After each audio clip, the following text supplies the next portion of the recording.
American സൈനിക കേന്ദ്രങ്ങൾ, Saudi എണ്ണ നിലയങ്ങൾ, വ്യാപക ആക്രമണ ശ്രമം ഉണ്ടാകുന്നു. ജോർദാനിലെ US സൈനിക താവളമായ മുഹഫഫ് സൽത്തി വ്യോമത്താവളത്തിന് നേരെ പുലർച്ചെ ആക്രമണം ഉണ്ടാകുന്നു. ബാലിസ്റ്റിക് മിസൈൽ ശ്രമം US സേന തകർക്കുന്നു. മധ്യ പടിഞ്ഞാറൻ ഇറാനിൽ നിന്ന് വിക്ഷേപിച്ച മുഴുവൻ മിസൈലുകളും തകർത്തുവെന്ന് US പാട്രിയറ്റ് മിസൈലുകൾ ഉപയോഗിച്ചാണ് തകർത്തുവെന്ന് US പറയുന്നു. ജോർദാന്റെ വ്യോമ പ്രതിരോധ സംവിധാനങ്ങളും ഇതുമായി ബന്ധപ്പെട്ട് പ്രവർത്തിച്ചിരുന്നുവെന്നാണ് US സെൻട്രൽ കമാൻഡ് അറിയിച്ചിരിക്കുന്നത്. കാർത്തിക്, നാശനഷ്ടങ്ങളൊന്നും ഉണ്ടായിട്ടില്ല. പക്ഷേ ഈ ആക്രമണങ്ങളൊക്കെ അമേരിക്കയെ വല്ലാതെ പ്രകോപിപ്പിച്ചിരിക്കുകയാണ്, സംശയമില്ല. മിസൈലുകൾ പൂർണ്ണമായും തടഞ്ഞു എന്ന് പറയുന്നുണ്ടെങ്കിലും ചില കേന്ദ്രങ്ങളിലെങ്കിലും നാശനഷ്ടം ഉണ്ടായിട്ടുണ്ട് എന്ന വിവരങ്ങൾ കൂടി പുറത്തു വരികയാണ്. തീർച്ചയായിട്ടും കഴിഞ്ഞ വെള്ളിയാഴ്ചയാണ് അമേരിക്ക താൽക്കാലികമായി ഒരു നയതന്ത്ര ശ്രമങ്ങളുടെ ഭാഗമായി താൽക്കാലികമായെങ്കിലും ആക്രമണം അവസാനിപ്പിച്ചത്. അതിനുശേഷം 5 ദിവസം കാര്യമായ ആക്രമണങ്ങൾ ഉണ്ടായില്ല. അതിന് പിന്നാലെയാണ് കഴിഞ്ഞ ദിവസം ഇറാന്റെ ഭാഗത്ത് നിന്ന് ഇത്തരം ഒരു പ്രകോപനം ഉണ്ടാകുന്നത്.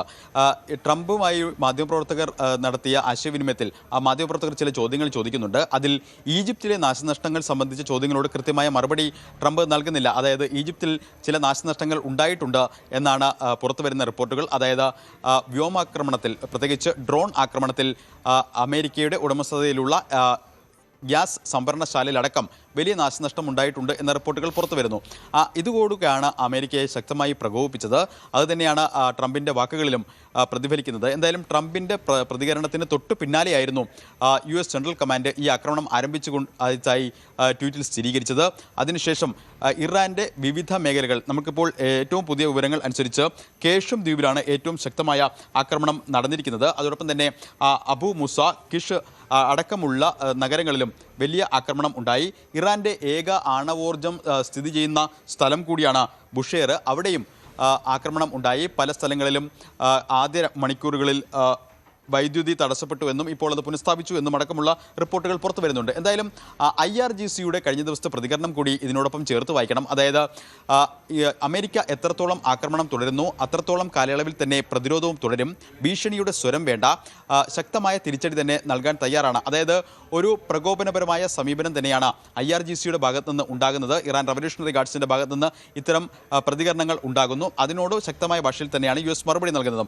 എന്തായാലും നയതന്ത്ര ശ്രമങ്ങൾ ഒരു വശത്ത് സജീവമായി തുടരുമ്പോഴും കാര്യങ്ങൾ കൂടുതൽ കലുഷിതമാവുകയാണ്. കഴിഞ്ഞ ദിവസങ്ങളിലേതെന്ന് വ്യത്യസ്തമായി അതിശക്തമായ ആക്രമണം പല അന്താരാഷ്ട്ര മാധ്യമ വിദഗ്ധരും ചൂണ്ടിക്കാട്ടുന്നത് 13 ദിവസത്തോളം നീണ്ടുനിന്ന യുദ്ധത്തിന് സമാനമായ ഒരു ആക്രമണമാണ് രാവിലെ 2 മണിക്കൂർ US നടത്തിയത് എന്നതാണ്. എന്തായാലും ഇത് സംബന്ധിച്ച നാശനഷ്ടങ്ങൾ സംബന്ധിച്ച കൂടുതൽ വിവരങ്ങൾ പുറത്തു വരേണ്ടതുണ്ട്. പല സ്ഥലങ്ങളിലും ജനങ്ങൾക്ക് പരിക്കേറ്റതായി റിപ്പോർട്ടുകൾ കേഷം ദ്വീപിൽ നിന്നടക്കം പുറത്തു വരുന്നുണ്ട്. എന്തായാലും ഹോർമൂസ് കടലിടുക്കിൽ കഴിഞ്ഞ ദിവസം 3 എണ്ണ ടാങ്കറുകൾ ലക്ഷ്യമിട്ടും IRGC ആക്രമണം നടത്തിയിട്ടുണ്ട്. ഇതുകൂടി പ്രകോപനത്തിന് കാരണമാണ്. IRGC അതിന് നൽകിയ പ്രതികരണം IRGCയുടെ അനുമതി ഇല്ലാതെ വിലക്ക് ലംഘിച്ച് കടക്കാൻ ശ്രമിച്ച എണ്ണ ടാങ്കറുകളെയാണ് ആക്രമിച്ചതെന്നാണ് IRGCയുടെ പ്രതികരണം. എന്തായാലും ഐക്യരാഷ്ട്രസഭ അടക്കം ഇപ്പോൾ ഈ യുദ്ധം താൽക്കാലികമായെങ്കിലും നിർത്തണം എന്ന് ആവർത്തിച്ച് ഗുട്ടറസിൻ്റെ പ്രതികരണങ്ങൾ വരുന്നുണ്ട്. അത് ഇന്ന് രാവിലെ അമേരിക്ക നടത്തിയ ശക്തമായ വ്യോമാക്രമണത്തിന് പിന്നാലെയാണ് ഈ പ്രതികരണം വരുന്നത് എന്നതും നിർണായകമാണ്. എന്തായാലും നിലവിലെ സംഘർഷം കൂടുതൽ കലുഷിതമായ സാഹചര്യത്തിലേക്ക് കൊണ്ടുപോകരുത് എന്നതടക്കം ഉള്ള ആവശ്യങ്ങളാണ് ഐക്യരാഷ്ട്രസഭയും ഉന്നയിക്കുന്നത്. എന്തായാലും പശ്ചിമേഷ്യയിൽ സാഹചര്യങ്ങൾ കഴിഞ്ഞ ദിവസങ്ങളെ അപേക്ഷിച്ച് കൂടുതൽ രൂക്ഷമാവുകയാണ്, കലുഷിതമാവുകയാണ്.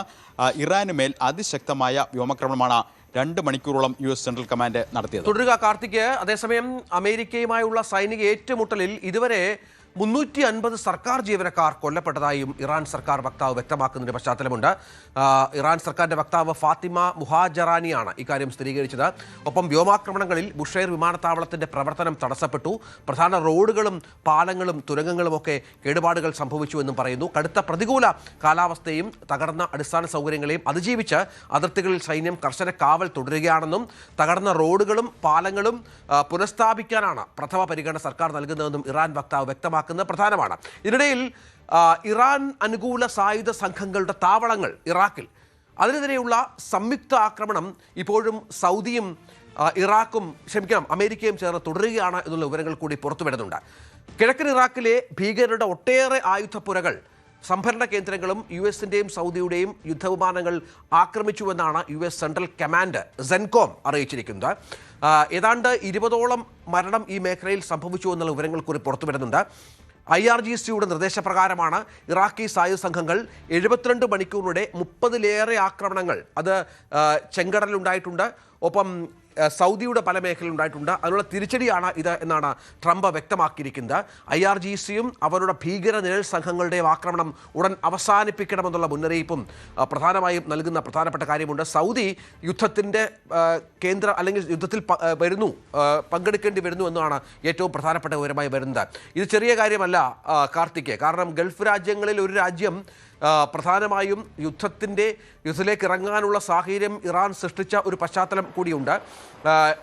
ഇറാഖിൻ്റെ മണ്ണിൽ നിന്നുള്ള ആക്രമണം തടയാൻ നടപടിയെടുക്കണമെന്ന് ഇറാഖി ഭരണകൂടത്തോട് സൗദി ആവശ്യപ്പെട്ടിരുന്നു. പക്ഷേ അതിൽ പ്രയോജനമുണ്ടായില്ല. വീണ്ടും ആക്രമണം ഉണ്ടാകുമ്പോൾ സൗദി കൂടി അമേരിക്കയ്ക്കൊപ്പം ആക്രമണത്തിന് ഇറങ്ങുന്ന ഒരു പശ്ചാത്തലവും പ്രധാനമാണ്. രഞ്ജിത്ത്, അതുതന്നെയാണ് ഈ സാഹചര്യം കൂടുതൽ മോശമാക്കുന്നത്. അമേരിക്കയും ഇറാനും തമ്മിലുള്ള നേർക്കുനേരെയുള്ള യുദ്ധത്തിൽ ഇതുവരെ മറ്റ് രാജ്യങ്ങൾ ഭാഗമായിരുന്നില്ല. അവർക്ക് നേരെ മിഡിൽ ഈസ്റ്റിലടക്കം അവർക്ക് നേരെയുള്ള വ്യോമാക്രമണങ്ങൾ പ്രതിരോധിക്കുക മാത്രമായിരുന്നു ഉണ്ടായിരുന്നത്. എന്നാൽ ഇപ്പോൾ സൗദി കൂടി അമേരിക്കയുമായി ചേർന്ന ഈ യുദ്ധത്തിൻ്റെ ഭാഗമാകുന്നു എന്നതാണ് ഏറ്റവും ശ്രദ്ധേയമായ വഴിത്തിരിവ്. അതിലേക്ക് നയിച്ച സാഹചര്യങ്ങൾ ഇറാഖിലെ ഇറാൻ അനുകൂല സായുധ സംഘങ്ങൾ കഴിഞ്ഞ ദിവസം നടത്തിയ ആക്രമണമാണ്. ഏതാണ്ട് 72 മണിക്കൂറോളം നീണ്ടുനിന്ന ആക്രമണങ്ങളിൽ 30-ലധികം പ്രദേശങ്ങളിലാണ് ആക്രമണം നടത്തിയത്. ഇത് സൗദിക്ക് വലിയ തിരിച്ചടിയാണ്. പ്രത്യേകിച്ച് റിയാദിലെ പെട്രോളിയം കേന്ദ്രങ്ങളടക്കം ലക്ഷ്യമിട്ടുകൊണ്ടുള്ള ആക്രമണമാണ് ആ 72 മണിക്കൂറിൽ ഉണ്ടായത്. അതുകൊണ്ട് തന്നെ ശക്തമായ ഭാഷയിൽ അതേ നാണയത്തിൽ തന്നെ മറുപടി നൽകാൻ സൗദിയെ നിർബന്ധിതമായി. അങ്ങനെയാണ് അമേരിക്കയുമായി ചേർന്ന സൗദി ആക്രമണം നടത്തിയത്. ഈ ആക്രമണത്തിൽ ഇറാഖിലെ ഇറാൻ അനുകൂല സായുധ സംഘത്തിലെ ഏതാണ്ട് 20ഓളം പേർ കൊല്ലപ്പെട്ടു എന്നാണ് പുറത്തുവരുന്ന റിപ്പോർട്ടുകൾ. ഇത് സൗദിയും ഇറാഖുമായുള്ള നയതന്ത്ര ബന്ധത്തെയും ബാധിച്ചിട്ടുണ്ട്. ഇറാഖിൽ നിന്ന് അതിരൂക്ഷമായ പ്രതികരണങ്ങളാണ് ഇറാൻ ഭരണാധികാരികളിൽ നിന്നും ഈ ഘട്ടത്തിൽ ഉണ്ടാകുന്നത്. ഇത് മുന്നോട്ടുള്ള ഘട്ടങ്ങളിൽ എങ്ങനെ വഴിത്തിരിവാകും എന്നതുകൂടി ആശങ്കാജനകമായി നിലനിൽക്കുന്നു. അതായത് അമേരിക്കയും ഇറാനും നേർക്കുനേർ നടത്തിയിരുന്ന യുദ്ധത്തിൽ ഇപ്പോൾ സൗദി കൂടി അമേരിക്കയ്ക്കൊപ്പം ചേർന്ന ഇറാഖിലെ ഇറാൻ്റെ അനുകൂല സായുധ സംഘങ്ങൾക്ക് നേരെ ശക്തമായ ആക്രമണം നടത്തുന്നു. അതാണ് പശ്ചിമേഷ്യൻ സംഘർഷങ്ങളിൽ ഒരു വഴിത്തിരിവായി എത്തിയിരിക്കുന്ന പുതിയ സാഹചര്യം.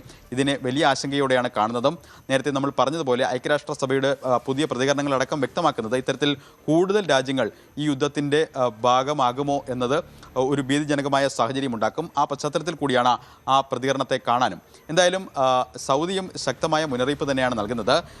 രാജ്യത്തിന് നേരെയുള്ള ഏത് ആക്രമണത്തെയും അതേ നാണയത്തിൽ തന്നെ മറുപടി നൽകും എന്ന് സൗദിയും വ്യക്തമാക്കുന്നു. അതായത് ഇറാൻ അനുകൂല സായുധ സംഘങ്ങൾ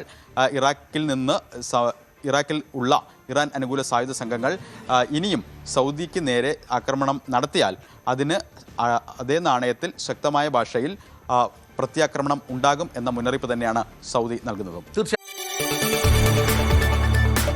കൂടുതൽ വാർത്തകൾക്ക് News 18 Keralam YouTube channel subscribe ചെയ്യുക.